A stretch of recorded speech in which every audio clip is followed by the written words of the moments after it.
चत्वारि शरणं प्रवज्जामि, अरहंत शरणं प्रवज्जामि, सिद्धि शरणं प्रवज्जामि, साहु शरणं प्रवज्जामि, केवलीपन्नतो धम्मं शरणं प्रवज्जामि। ये 4 शरणा सर्व दुख हरणा। जय बोलिए महावीर भगवान की।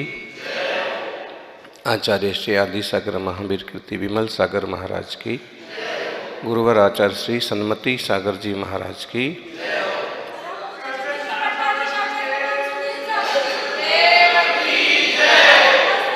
सफ़र का आनंद लेना हो तो सामान कम रखो, और जिंदगी का आनंद लेना हो तो अरमान कम रखो। जितना ज़्यादा सामान होता है सफ़र में उतनी परेशानी होती है, जितने ज़्यादा अरमान होते हैं जिंदगी में उतने सारे विकल्प होते हैं। इसलिए कम सामान कम अरमान, झाझी इच्छा झाझो दुख, बधु कामना बधु कष्ट। એટલે कम सामान અને कम अरमान। તમે દિગંબર મુનિઓનો આ સંઘ જુઓ છો, ખૂબ મોટી તપસ્યા આ દુષ્કાળમાં પણ, ખોટા કાળમાં પણ મહાવીર સ્વામીની જીવંત પ્રતિમા છે અને 5 મહાવ્રતોનો 28 મૂલગુણોનો પૂર્ણરૂપેણ ભલી ભાતે પાલન કરનારો આ मुनि संघ। આ ભાઈ કહી રહ્યા હતા, ધંધુકામાં આવા સંત दुर्लभ है। हम पहले आए थे तो बस इतना पढ़ करके कि कलिकाल सर्वज्ञ आचार्य हेमचंद्र जी की जन्मभूमि है, तब हमारी इच्छा हुई थी कि अपन को यहाँ विश्राम कर लेना चाहिए था। लेकिन विश्राम हुआ था 1-1.5 किलोमीटर आगे पीछे। वो एक बड़े आचार्य हुए जिन्होंने सिद्ध हेम जैसे व्याकरण रचे, बहुत सारे शास्त्र रचे, उनके अनेक शास्त्र हमने भी पढ़े। तो ये उनकी जन्मभूमि है। कुमारपाल जैसे राजा को उन्होंने प्रभावित किया, जैन धर्म में लगाया। अभूतपूर्व है। यहाँ की श्रावकों की भक्ति भावना भी अच्छी है। गांव के अंदर तक आना बहुत मुश्किल होता है अगर कोई रास्ता दिखाने वाला ना हो, रास्ता जानने वाला ना हो। तो कि भाई रास्ता दिखाने वाला, रास्ता जानने वाला हो, आगे आगे चलता है तो अहमदाबाद भी पहुँच जाता है संघ। अहमदाबाद से बिहार करके धंधुका भी पहुँच जाता है। और अगर ठीक ठाक सहयोगी ना हो तो फिर किधर जाना है। अभी मुनिश्री ने आपको बताया कि कभी 25-30 साल पहले यहाँ आए थे और भूसा बेचने आए थे, नमक लेने आए थे और रास्ता भटक गए तो 3 घंटे तक भूल भटकेंगे। जब वही ड्राइवर और ट्रक वाला देखता हुआ आया और जब वो मिला तो वापस रास्ता मिला, वो गांव पहुँचे। मतलब है कि ज़िंदगी में एक रास्ता दिखाने वाला तो चाहिए। यदि संत गांव में आ रहे हैं, संतों को अपने नगर में लाना है, तो उनको श्रावक रास्ता दिखाता है कि महाराज से इधर से चलेंगे तो आप हमारे घर तक पहुंच जाएंगे। लेकिन ज़्यादा घरों के चक्कर में पड़ेंगे तो अपने ही घर छूट जाता है। तो लेकिन फिर भी श्रावक को आगे होना जरूरी होता है। अगर आप संसार का रास्ता दिखाना चाहते हैं तो श्रावकों को आगे होना होता है। लेकिन मोक्ष का मार्ग देखना चाहते हैं तो गुरुओं को आगे रहना पड़ता है, फिर गुरु के पीछे चलना पड़ता है। तो जब आप यहाँ गुरुजनों को रास्ता बताते हैं, आओ महाराज श्री पधारो, तो फिर मुनिराज तपस्वी भी आपको रास्ता बताते हैं कि यहाँ से चलो, ऐसे तुम्हारा कल्याण होगा, इसमें तुम्हारा हित है, इसमें मंगल है। तो ऐसा अद्भुत योग संयोग और दिगंबर मुनियों के लिए तो क्या कहें, शायद आप लोगों का इस मामले में कम स्वाध्याय होगा। बाकी 24 घंटे में केवल एक बार, कल शाम को सुनने को भी मिला होगा, दीदी ने बताया होगा, 24 घंटे में केवल एक बार चर्या करना है, हाथ में लेना है, पद विहार करना है, 5 महाव्रतों का पूरी तरह से पालन करना है, कहीं सर्दी गर्मी में कोई कुछ भी उपयोग नहीं करना है। मतलब अचेलकत्व की जो श्रेष्ठतम साधना तीर्थंकर स्वामी के जीवन में देखने को मिलती थी, वो इस काल में भी देखना है। तो ऐसे अभी आपने सुना ना कि खुद धरती है, खुद अंबर है,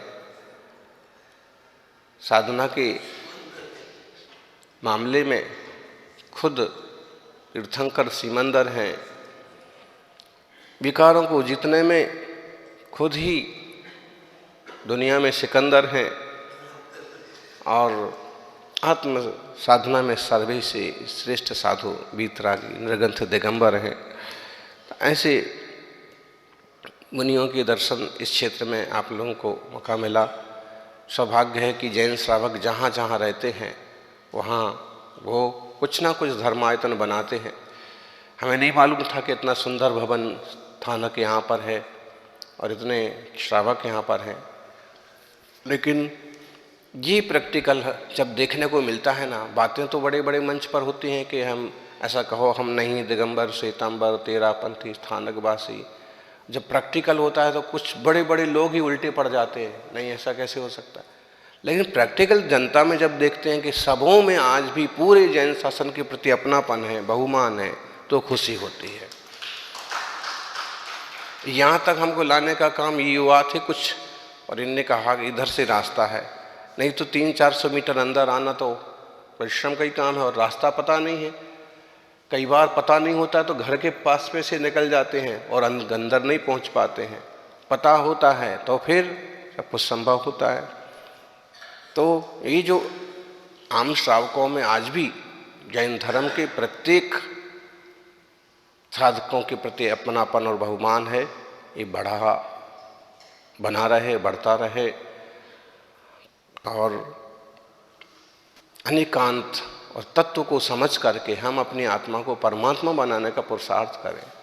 ये हमारा जैन शासन जो है आत्म कल्याण का मार्ग है। आत्मशुद्धि कैसे होगी, ये हमारा आत्मा भी कैसे परमात्मा बनेगा, उस तरह की बातें सिखाने वाला यह मंगलमय वीतराग धर्म है। इसलिए हम लोग संसार में रहते हुए भी अहिंसा, दया, करुणा, त्याग, दान जैसी चीज़ें प्रैक्टिकल करते रहते हैं। और तपस्वी मुनिराज आते हैं तो उनका पूरा पूरा बहुमान करते हैं कि इनकी छत्र छाया, इनकी कृपा से हमें भी मार्ग मिले। वे क्या देंगे, खासकर दिगंबर मुनि तो कुछ भी नहीं देंगे, यहाँ तक कि तो बासक शिव भी उनके पास नहीं कि वो सिर पर डाले। तो दिगंबर फिर भी साधु की साधना में सहयोगी क्यों बन रहे, कि हो सकता है इनकी कृपा एक बड़ी चीज़ होती है, आँखों से नहीं दिखती है, लेकिन कृपा, इनकी कृपा से, इनके आशीर्वाद से हमारा जीवन का उत्थान हो। रुपया पैसा तो मेहनत से कमा लिया जाएगा, लेकिन जो हमें परमार्थ चाहिए वो परमार्थ का मार्ग इनकी कृपा से मिले। तो ऐसे आज उपासना और हाँ, तो पूरे कितने घर हैं यहाँ पर जैन समाज के? हाँ, तो आचार्य हेमचंद्र की जन्मभूमि, स्वाभाविक रूप से 700 परिवार हैं। हाँ, अच्छा है। तो कभी इसको बड़े रूप में अपन नहीं ले पाए, नहीं तो इसका एक अच्छा रूप देते और सब लोग बैठते तो विशेष लाभ होता। फिर भी जो लोग इस तरह की भावना रखते हैं वे सभी इस जन शासन में श्रद्धा बनाए रखें और निरंतर आत्मशुद्धि का पुरुषार्थ करते रहें। भेद भाव की बजाय भेद विज्ञान की दिशा में अपन सभी बढ़ें, यही मंगल भावना।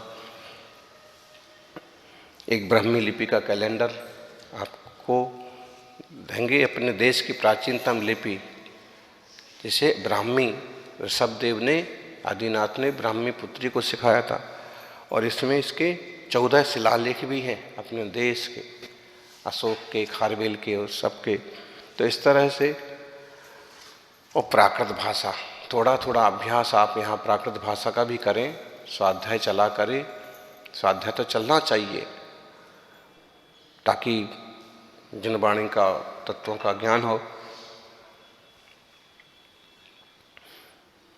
क्योंकि मौन का समय रहता है हमारा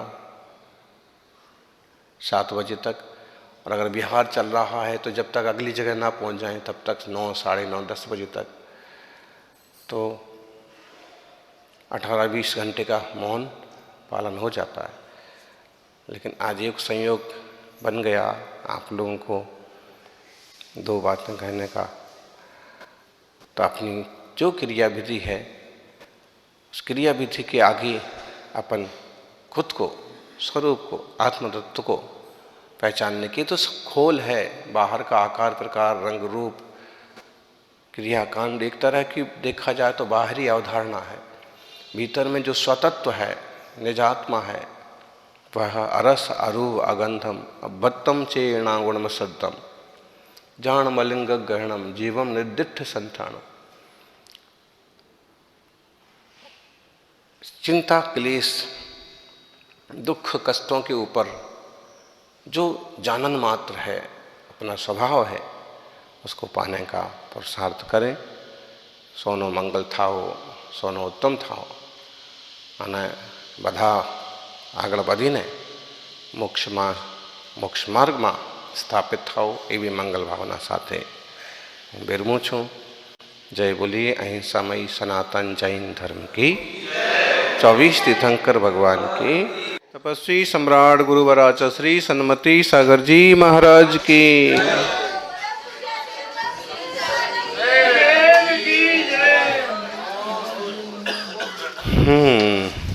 मैत्री भावनु पवित्र झनु मुझ हैया माँ वैया करे। शुभ थाओ आ सकल विश्वनो एवी भावना नित्य रहे। मुझ हैया माँ मैत्री भावनु पवित्र झरनु वह्या करे। बधानो सकल संसारनो मंगल थाओ एवी भावना। तमे माताजीनो प्रवचन सांभळो। दिगंबर मुनिनी चर्या अत्यंत दुष्कर होय छे, कठिन होय छे। श्वेतंबर साधु किंबा अन्य कोणी साधु त्यांची साधना आणि सौथी मोठी साधना, सौथी कठिन साधना, दुर्लभ साधना दिगंबर तपस्वी मुनि महाराजान 28 मूल गुण का पूरा विवेचन अभी आपने सुना। 28 मूल गुण और 28 मूल गुण का पालन करते हुए आत्मशुद्धि की निरंतर साधना करना, आत्म कल्याण माटे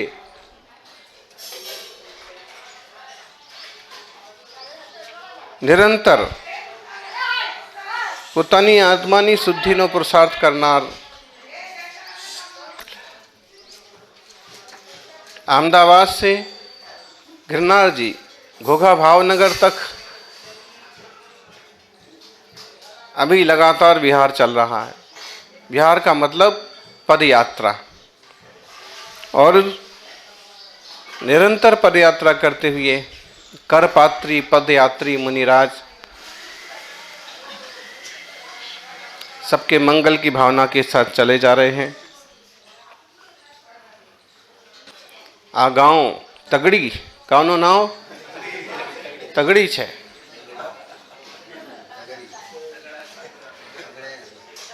आने तगड़ी गांव में तगड़ो संगाओ छे। तगड़ी तपस्या करनारा साधु आव्या छे,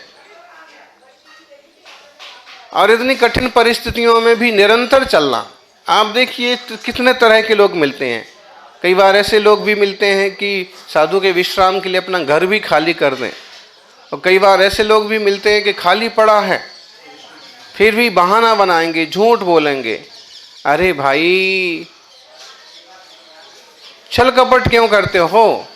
ये मान के चलो, हैं, किसी का अपमान मत करो। कभी किसी का आतिथ्य सत्कार करने का मौका मिले तो करो, पता नहीं कौन से रूप में भगवान आ जाएंगे। वो एक छोटा सा दोहा है, ना जाने किस रूप में मिल जाएं भगवान। और फिर जो निरंतर आत्मशुद्धि के लिए 5 महाव्रतों का पालन कर रहे हैं, ऐसे तपस्वी तो भगवान से कम थोड़ी होते हैं। यही तो तप करके शुद्ध हो जाएंगे, सिद्ध हो जाएंगे, भगवान बन जाएंगे। आप सभी अपने आचार विचार को शुद्ध रखें, खान पान की शुद्धि रखें, और किसी तरह के व्यसन को जीवन में कभी नहीं आने दें। निर्व्यसन जीवन हो। शराब तंबाकू जैसी चीज़ें, अंडे मच्छी जैसी चीज़ें किसी भी हालत में, किसी भी परिस्थिति में स्वीकार नहीं करना चाहिए। और होटल और पैकेट बंद चीज़ों से भी बचना चाहिए। विश्वसनीय वस्तु हो तो भले उपयोग करो, बाकी जिसे हम नहीं समझ पा रहे ऐसी चीज़ों का उपयोग भी नहीं करना चाहिए। अपने आचार विचार की शुद्धि रखना, अपने चारित्र की, अपने शील की, अपने ब्रह्मचर्य आदि की मर्यादा बनाए रखना, ये जीव के लिए बहुत उपकारी है, हितकारी है। आप श्रावक गृहस्थ जन भी गृहस्थी के योग्य नियम धर्म का पालन करें। ऐसे तो बड़े बड़े तपस्वी हो गए, 24 तीर्थंकर हो गए, महावीर स्वामी, बड़े बड़े आचार्य, भगवान राम कृष्ण बुद्ध जैसे लोग इस धरती पर हुए। अब बहुत ऊंची स्थिति अपने को हासिल भले ना हो तो भी एक अच्छे इंसान का चरित्र बना रहे, और भारतीय संस्कृति के अनुसार अतिथि सत्कार, दान, पूजा वगैरह करते हुए सभी आत्म कल्याण करें। यही मंगल भावना। सोनो मंगल थाओ ये भी भावना साथे। जय बोलिए 24 तीर्थंकर भगवान की, अहिंसामयी सनातन विश्व धर्म की।